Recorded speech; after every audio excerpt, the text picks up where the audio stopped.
So you announced your bid for re-election today, and I watched the video. Just out of curiosity, why online? Why on YouTube did you make the announcement?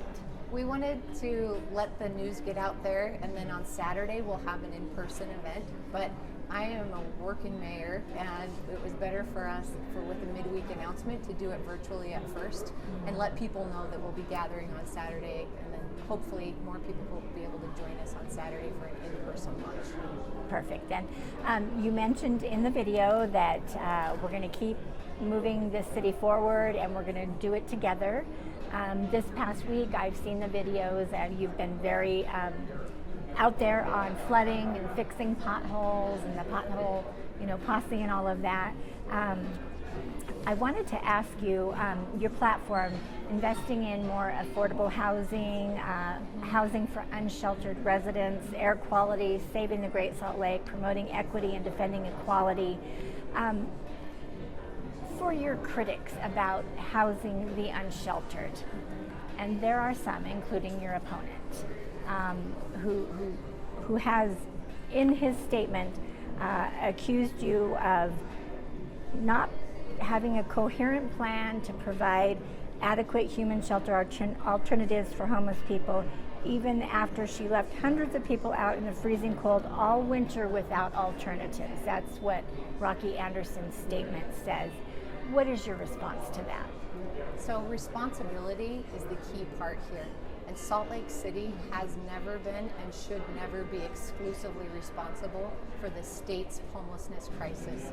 We have had mayors in the past who made the city in that position because of their bomb throwing toward the state and the other partners, including the county, who hold all of the mental and behavioral health dollars for Salt Lake County. Partnership is the key part of our success as it relates to homelessness in the city and in the state, because no city is either funded or legally set up to take on that crisis on their own. That's why for so many years Salt Lake City has been the center of homelessness for the state of Utah. And I've had mayors and council people look me in the eye over the years and tell me, if there's a homeless person that shows up in our city, we put them in the back of the cop car and drop them off in Salt Lake. And they mean it, because I think that's where there are services, and their own communities haven't built services, haven't encouraged services to be there, haven't invested in them. The reality is that homelessness happens across the state of Utah. We have changing economies in our rural areas. Accidents, mental health issues, divorce, behavioral health needs happen to people across the state. And we have for too long abdicated the responsibility of other cities, counties, and the state of Utah, frankly, from the responsibility they should take to prevent homelessness in these communities and address it there when it happens. Finally, Salt Lake City isn't standing alone. And my work over the last 3 years has been to try to bring the state and the county, who we desperately need in order to actually execute a real solution to homelessness. And you're seeing it. That's why you saw in 2022 the state dedicate $55 million to affordable housing, above and beyond anything they'd ever done before. Half of that is now being invested right here in permanent supportive housing. We brought another $6 million as a partner, and the county brought another $6 million to those same units.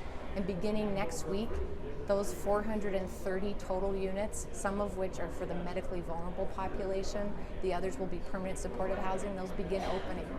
And what we're looking at as a state of Utah is actually not just moving people from one location to the next, but moving people into supported housing, as we always should have done. Salt Lake City shouldn't be standing alone on this, and the tenor of the mayor really matters of whether or not we have those partnerships.